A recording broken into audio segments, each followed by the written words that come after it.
Welcome to Rewari classes. Rewari classes में आप सभी का हार्दिक स्वागत है। आज हम हरियाणा जीके की क्लास में वन्य जीव अभयारण्य के बारे में पढ़ेंगे।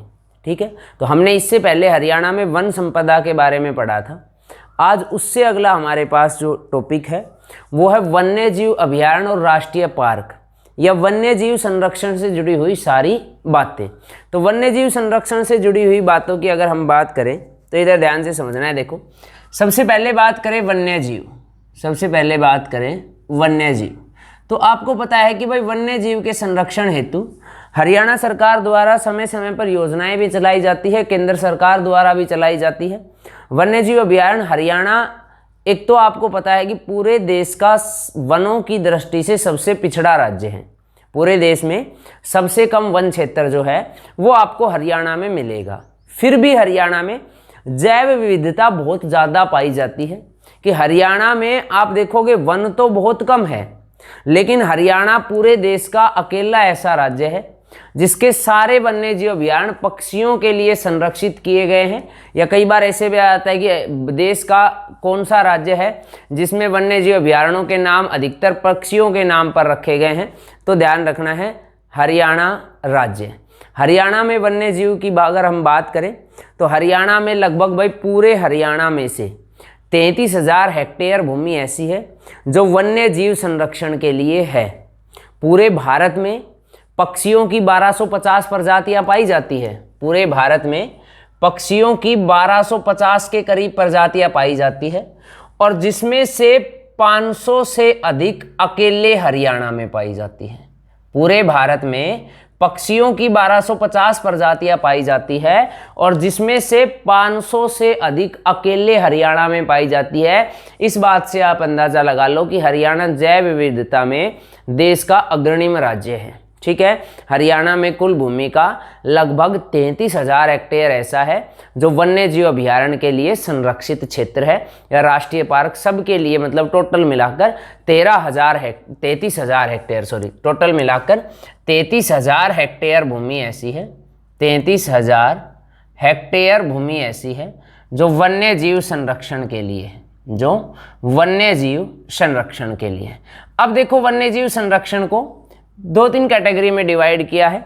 सबसे पहले राष्ट्रीय पार्क, वन्य जीव अभयारण्य, फिर संरक्षित रिजर्व वाला आएगा, हिरण उद्यान आएगा, प्रजनन केंद्र आएगा। ये सारी चीज़ें हमें एक एक करके पढ़ेंगे इसी कड़ी में। देखो, अब तक क्या है, वन्य जीव संरक्षण के लिए हरियाणा में लगभग 33,000 हेक्टेयर भूमि है।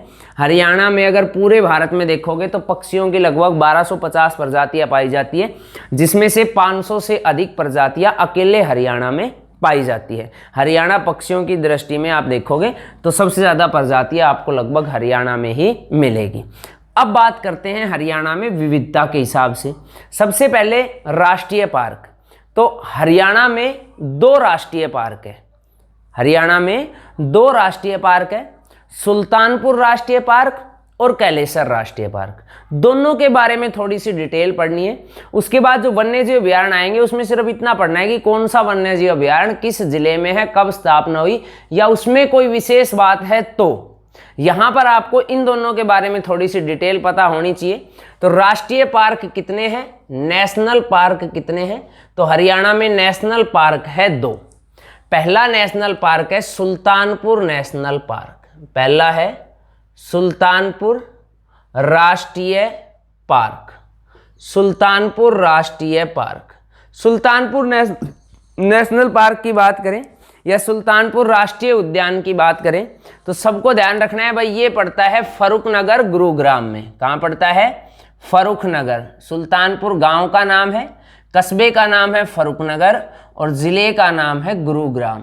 सुल्तानपुर राष्ट्रीय पार्क फर्रुखनगर कस्बे गुरुग्राम में पड़ता है, जो लगभग 142.52 हेक्टेयर भूमि में फैला है, जो लगभग 142.52 हेक्टेयर भूमि में फैला है। इसका जो एरिया है, इसका जो क्षेत्रफल है वो है 142.52 हेक्टेयर। ठीक है, इसी सुल्तानपुर पक्षी विहार को हम डॉक्टर सलीम अली पक्षी विहार के नाम से भी जानते हैं।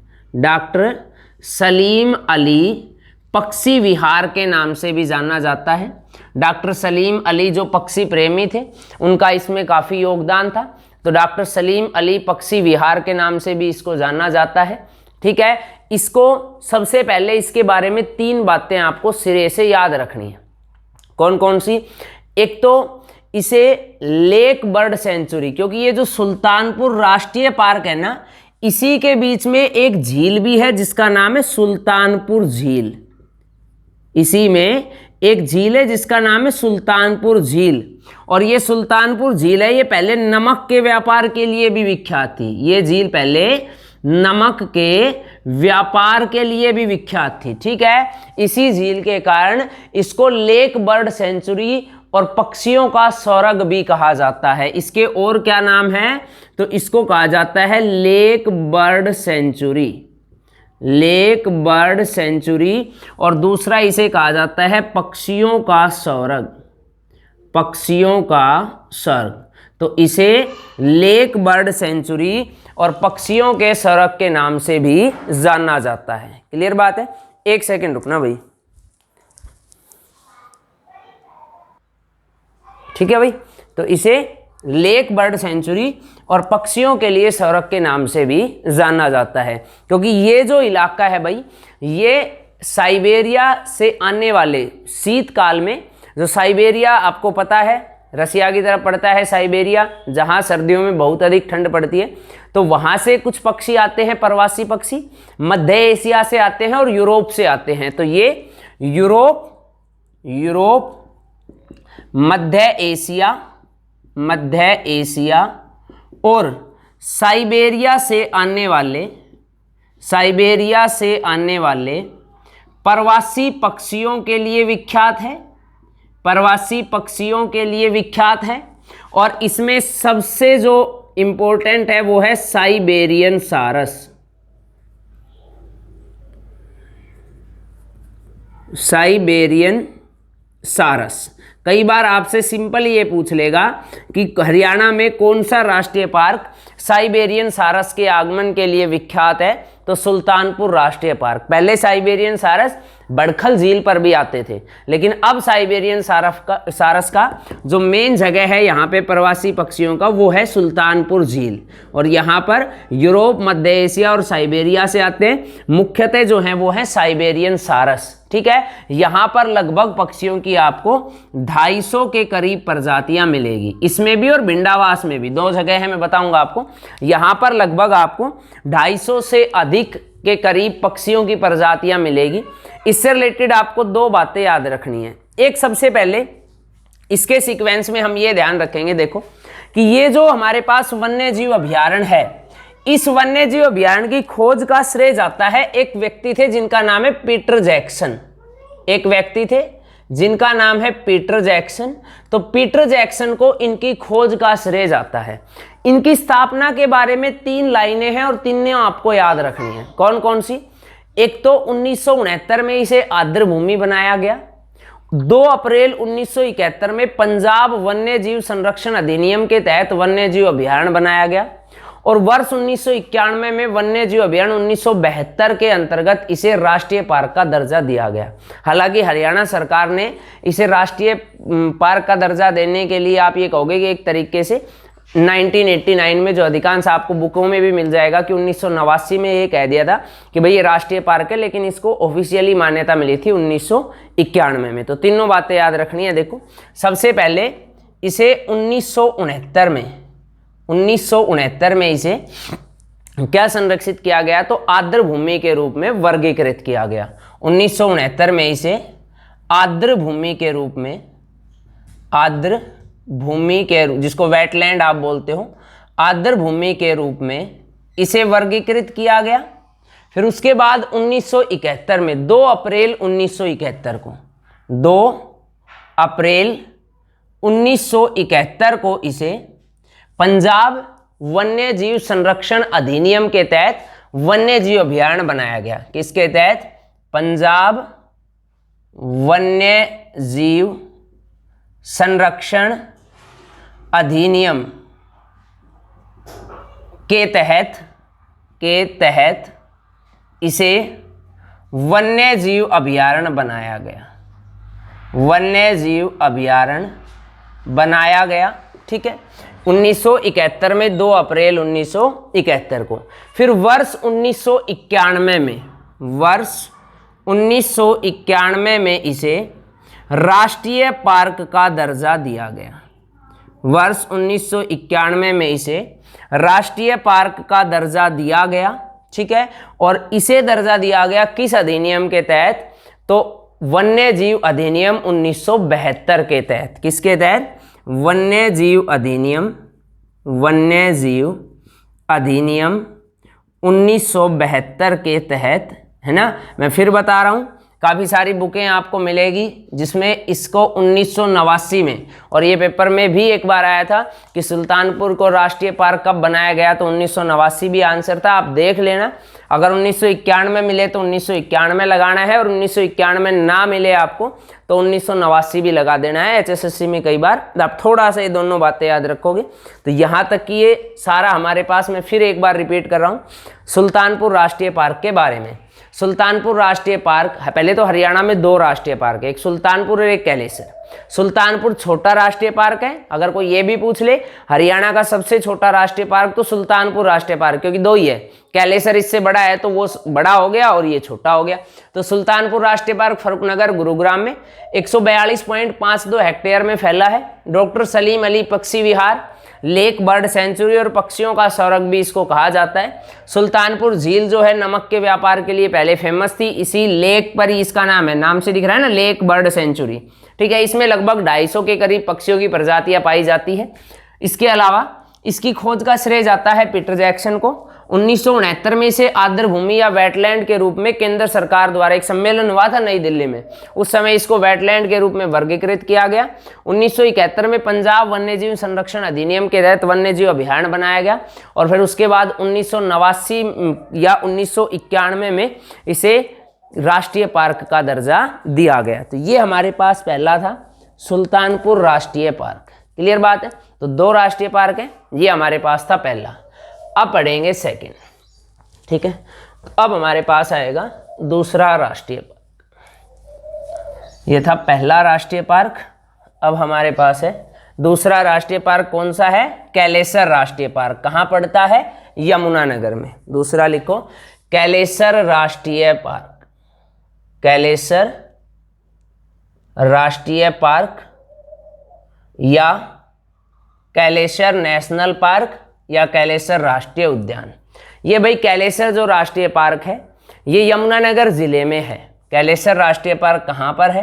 तो ध्यान रखना, ये है भाई यमुनानगर जिले में। इसे राष्ट्रीय पार्क का दर्जा दिया गया दिसंबर 2003 में।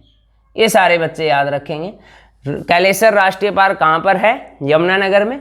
इसको राष्ट्रीय पार्क का दर्जा दिया गया दिसंबर 2003 में।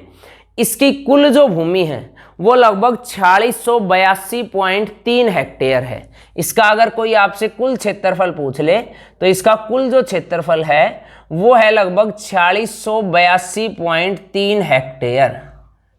4682.3 हेक्टेयर इसकी कुल भूमि है। ये जो है इसका नाम जो कैलेसर है, देखो कैलेसर वहाँ पे पर्यटन स्थल का नाम भी है, कैलेसर वहाँ पे नेशनल पार्क का नाम भी है। इसी कैलेसर के नाम से वन्यजीव अभयारण्य भी पड़ेंगे, इसी कैलेसर के नाम से वन्यजीव अभयारण्य भी पड़ेंगे। कैलेसर के नाम से फॉरेस्ट भी है, और माना जाता है कि ये सारी चीजें कैलेश्वर मंदिर के नाम से है जो इस वन्यजीव अभयारण्य में है। कैलेश्वर मंदिर के नाम पर इन सारे के नाम किसके नाम पर पड़े हैं? तो ये सारे कैलेश्वर मंदिर के नाम पर इसका नाम कैलेसर राष्ट्रीय पार्क लिखा गया है। जैसे आपने पढ़ा ना भाई चंडीगढ़ का नाम है जो चंडी देवी मंदिर के नाम पर है, तो इसी तरीके से ये आपको ध्यान रखना है। ये राष्ट्रीय उद्यान ऐसा राष्ट्रीय उद्यान है जो एक तो सबसे बड़ा तो हो ही गया, क्योंकि 2 ही राष्ट्रीय उद्यान है, तो सुल्तानपुर अगर छोटा है तो ये राष्ट्रीय उद्यान बड़ा तो हो ही जाएगा। और ये ऐसा राष्ट्रीय उद्यान है जो हिमाचल प्रदेश, उत्तराखंड और उत्तर प्रदेश तीनों के साथ सीमा। अब देखो यहाँ पे अब आएगी ना बात, ये क्वेश्चन पूछा गया था कि कौन सा राष्ट्रीय पार्क 3 राज्यों से सीमा रेखा बनाता है, तो कैलेसर राष्ट्रीय पार्क। लेकिन हमने पढ़ा तो ये कि हरियाणा तो सीमा रेखा बनाता ही नहीं उत्तराखंड के साथ। डी ग्रुप के पेपर में आया तब तो हमने ये लगाया था कि 4 ही राज्य ऐसे हैं जो उत्तराखंड के साथ सीमा रेखा बनाते हैं, तो ये कहाँ से आएगा? तो ये थोड़ा सा सस्पेंस है, लेकिन अगर आपको पेपर में ये पूछ लेगा हरियाणा का कौन सा राष्ट्रीय पार्क 3 राज्यों से सीमा रेखा बनाता है, तो ये आपको पता होना चाहिए। ठीक है, अब भाई ये फेमस है लाल जंगली मुर्गों के लिए, तेंदुआ के लिए, डियर के लिए, सांभर, चित्तल, अजगर, किंग कोबरा, छिपकली, इन सब के लिए, है ना। मतलब पूरी जैव विविधता इसमें पाई जाती है। आप कहो तो मैं लिख दूं, नहीं तो मेरे हिसाब से बस इतना याद रखना है। ये फेमस है लाल जंगली मुर्गे के लिए, लाल जंगली मुर्गे के लिए, सियार के लिए, हिरण के लिए, ठीक है, अजगर के लिए, अजगर, किंग कोबरा के लिए, ठीक है, किंग कोबरा, जंगली छिपकली के लिए, जंगली छिपकली, तो इन सब के लिए ये फेमस है। ठीक है, ये आपको ध्यान रखने हैं। और इसकी सीमा रेखा 3 राज्यों के साथ लगती है। तो ये हमारे पास था दूसरा कैलेसर राष्ट्रीय पार्क। कहाँ पड़ता है? यमुनानगर में। राष्ट्रीय पार्क का दर्जा कब मिला? दिसंबर 2003 में। और ये इससे बाकी सारी चीज़ें हैं, तो ये बात ध्यान रहेगी। ये हमारे पास था दूसरा नेशनल पार्क। तो नेशनल पार्क हमारे पास 2 थे।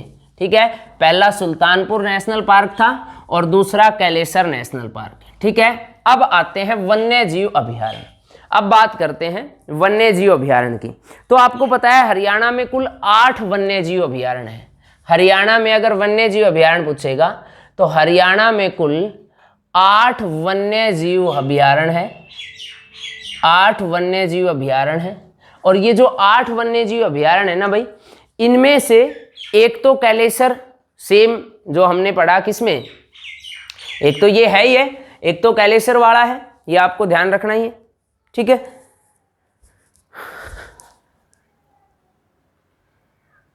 एक मिनट रुको।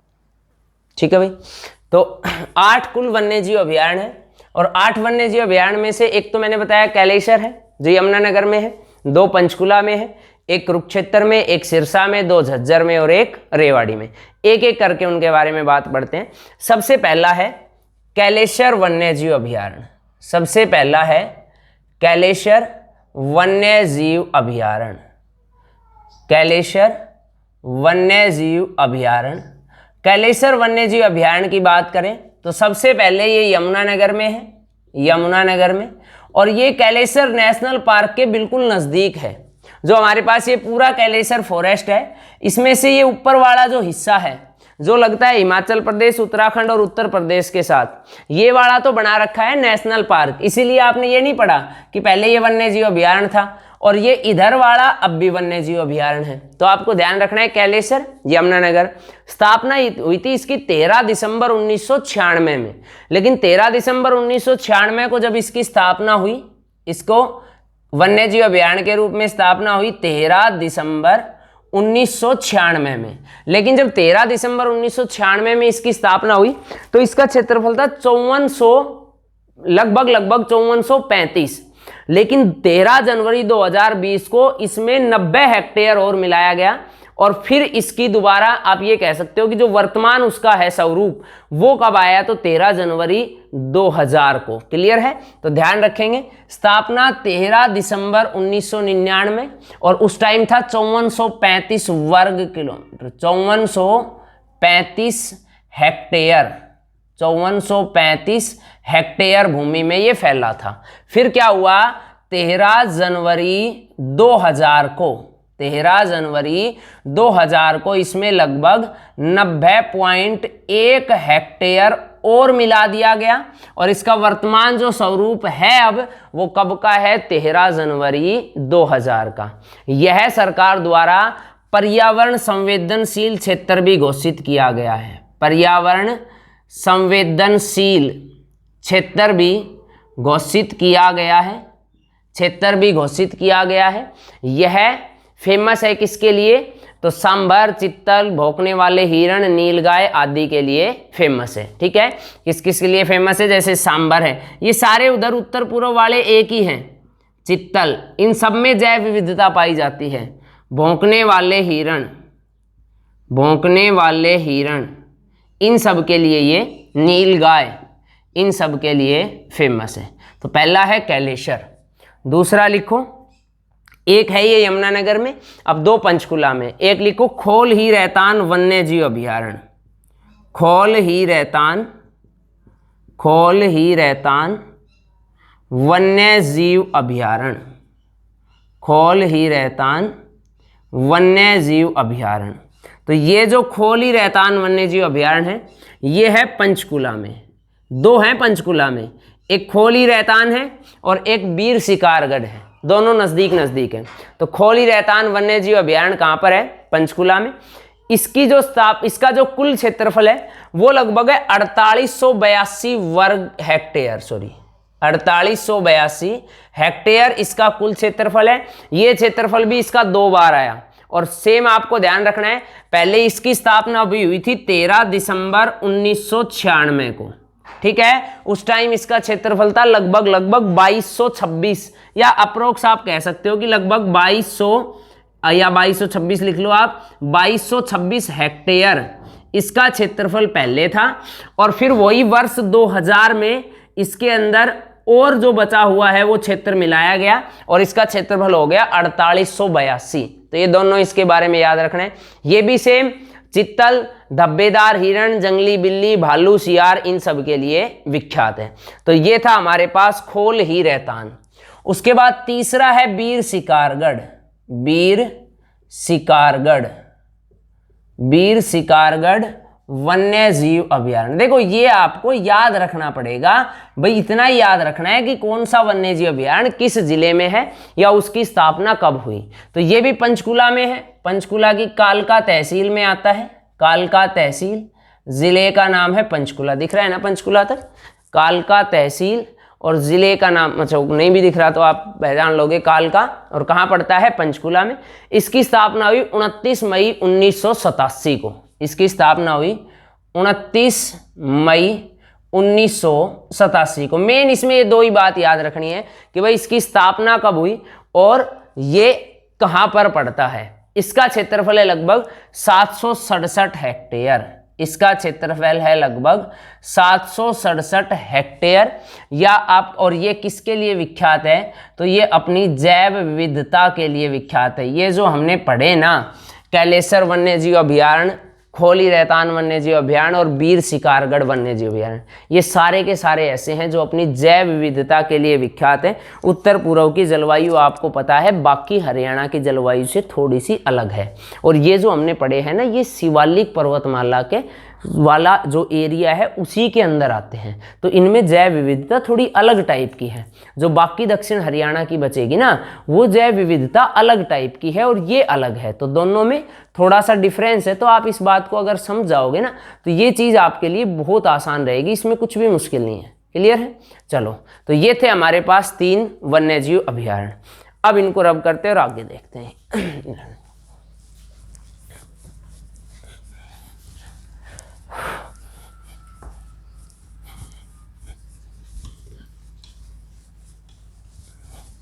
ठीक है, 3 हो गए। उसके बाद चौथा हमारे पास है छिलछिला वन्य जीव अभयारण्य। चौथा है छिलछिला वन्य जीव अभयारण्य, छिलछिला वन्य जीव अभयारण्य। अब ये छिलछिला वन्य जीव अभयारण्य कहाँ पर है? तो ये है भाई कुरुक्षेत्र में। छिलछिला वन्य जीव अभयारण्य कुरुक्षेत्र में है। केवल 28.9 हेक्टेयर में फैला है और देश का हरियाणा का सबसे छोटा वन्यजीव अभयारण्य केवल 28.9 हेक्टेयर में फैला है, 28.9 हेक्टेयर में फैला है। और हरियाणा का सबसे छोटा वन्यजीव अभयारण्य है। हरियाणा का सबसे छोटा वन्यजीव अभयारण्य है। स्थापना हुई थी नवंबर 1986 में, स्थापना हुई थी नवंबर 1986 में। यह भी भाई शीतकालीन पक्षियों के आगमन के लिए विख्यात है। शीतकालीन पक्षियों के आगमन के लिए विख्यात है छिलछिला वन्यजीव अभयारण्य। ठीक है, इसको सरकार ने संवेदनशील क्षेत्र घोषित किया है।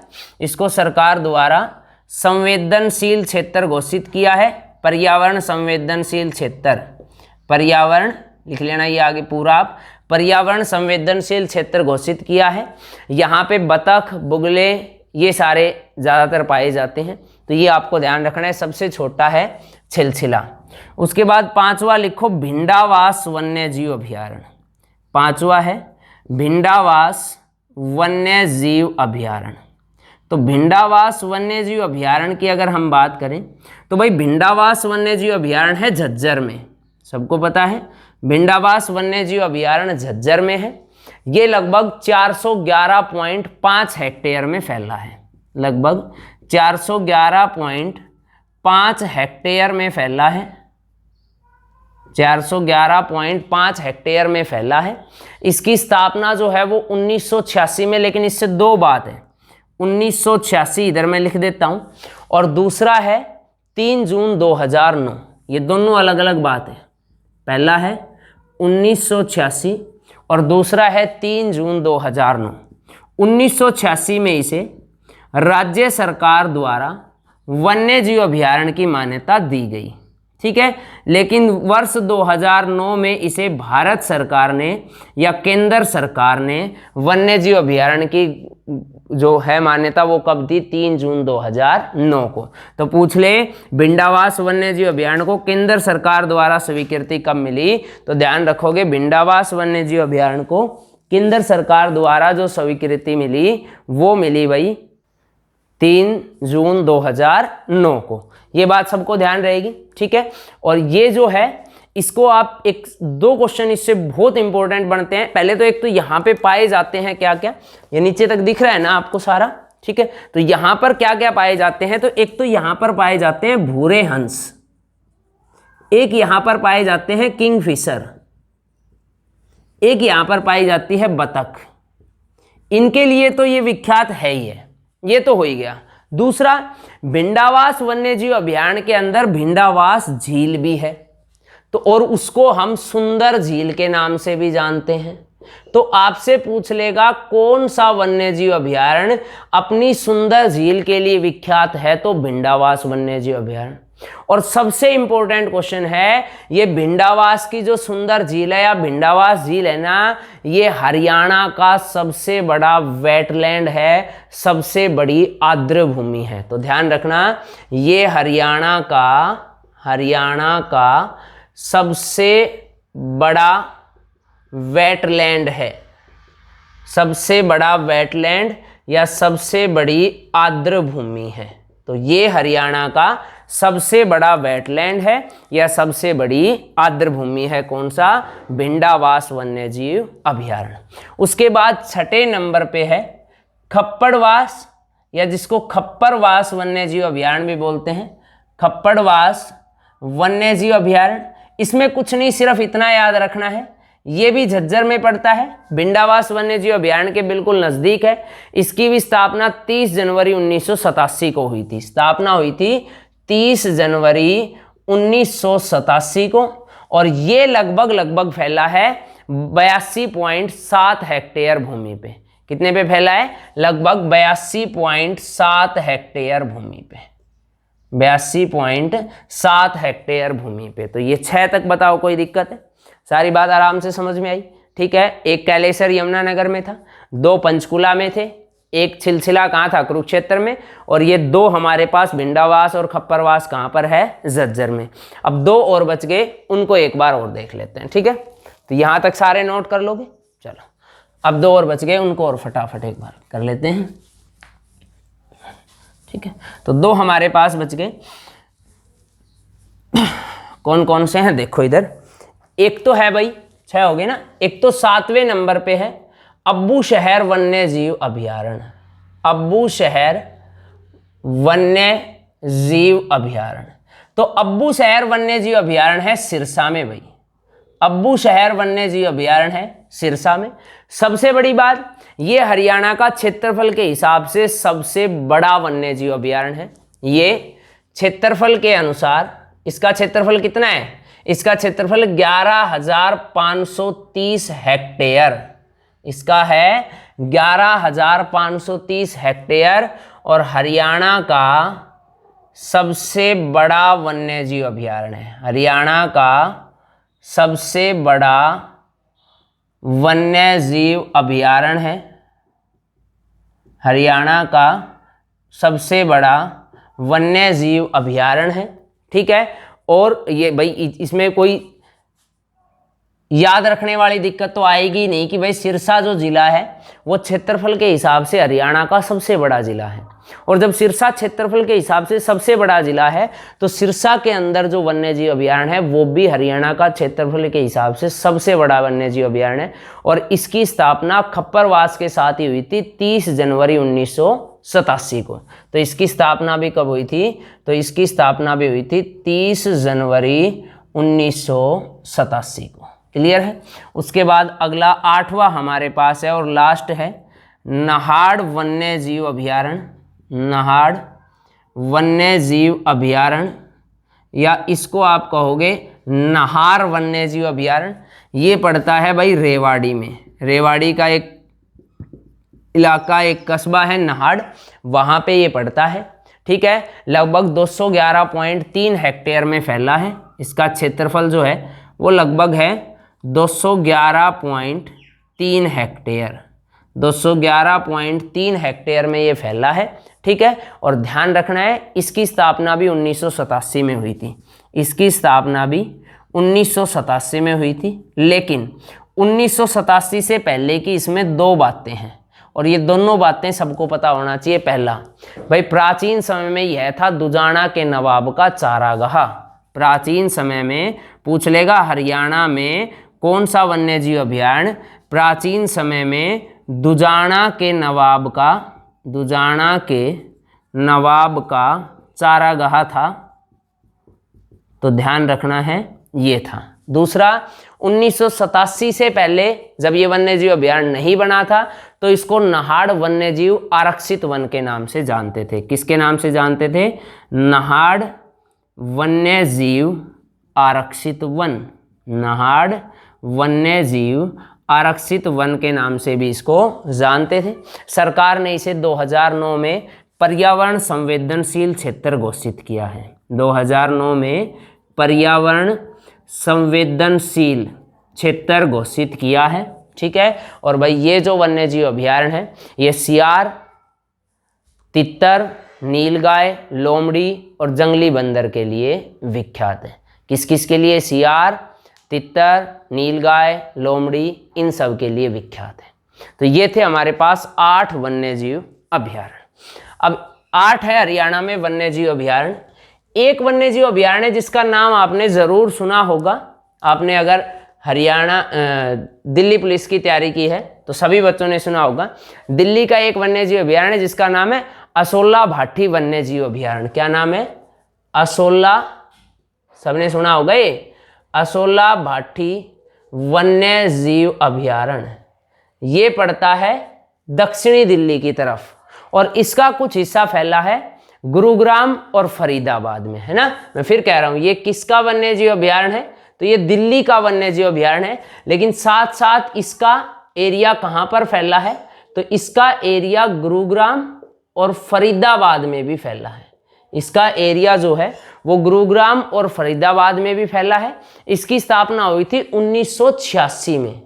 इसकी स्थापना हुई थी 1986 में। तो स्थापना 1986 में दिल्ली में है वैसे, लेकिन अगर पूछ ले ओसला भाटी वन्यजीव अभयारण्य हरियाणा के किन और जिलों में फैला है तो गुरुग्राम और फरीदाबाद। और अब तो नहीं है, पहले इसका हिस्सा थोड़ा सा आप ध्यान रखोगे नुहू में भी आता है। ये एक गलियारा टाइप बना रखा है जो ओसला भाटी वन्यजीव अभयारण्य को टच करता है। सरिस्का, सरिस्का कहाँ है? अलवर में। तो ये अलवर तक का जो है ये पूरा बीचों बीच जो मानेसर के पास से आप पहाड़ देखते हो, इन सारे इसी एरिया के अंतर्गत आते हैं, क्योंकि इसके आसपास का क्षेत्र सरकार ने जो है वो पर्यावरण संवेदी क्षेत्र घोषित कर रखा है। जैसे गुरुग्राम में जहां ये है ना, गुरुग्राम और फरीदाबाद में, उसके आसपास के 1 किलोमीटर का क्षेत्र सरकार द्वारा पर्यावरण संवेदी क्षेत्र घोषित किया गया है। यह आपको ध्यान रखना है भाई। ये लगभग फैला है 2782 हेक्टेयर में। लगभग फैला है 2782 हेक्टेयर में। ठीक है, और वन मंत्रालय द्वारा, मैं फिर कह रहा हूं, जो एरिया गुरुग्राम और फरीदाबाद में आता है उस एरिया के आसपास का जो है 1 किलोमीटर का क्षेत्र वो पर्यावरण संवेदी क्षेत्र घोषित किया गया है। इस वन्य जीव अभयारण्य में पक्षियों की लगभग 200 से अधिक प्रजातियां पाई जाती है। एक क्वेश्चन हमारा बीच में रह गया, वो अब आप लिख लोगे। भिंडावास वन्यजीव अभयारण्य जो लिखा था ना, उसमें भी लिखना है कि इसमें पक्षियों की 250 से अधिक प्रजातियां पाई जाती है, जिसमें सबसे इंपॉर्टेंट जो नाम है वो था किंगफिशर। ये आप लिखोगे भिंडावास वन्यजीव अभयारण्य में। भिंडावास वन्यजीव अभयारण्य में ये बात और लिख लोगे कि भिंडावास वन्यजीव अभयारण्य में किंगफिशर नाम का पक्षी पाया जाता है। ठीक है, किंगफिशर के नाम से पर्यटन स्थल भी है जो अंबाड़ा में है। अगर कोई पूछे किंगफिशर पर्यटन स्थल कहाँ है तो वो अंबाड़ा में है, लेकिन किंगफिशर पक्षी कहाँ पाया जाता है तो भिंडावास में। ठीक है भाई, तो यहां तक आप लोग कर लोगे। ये थे वन्यजीव अभयारण्य। अब इसमें प्रजनन केंद्र और संरक्षण क्षेत्र वाला वो रह गया, वो करेंगे अगली वीडियो।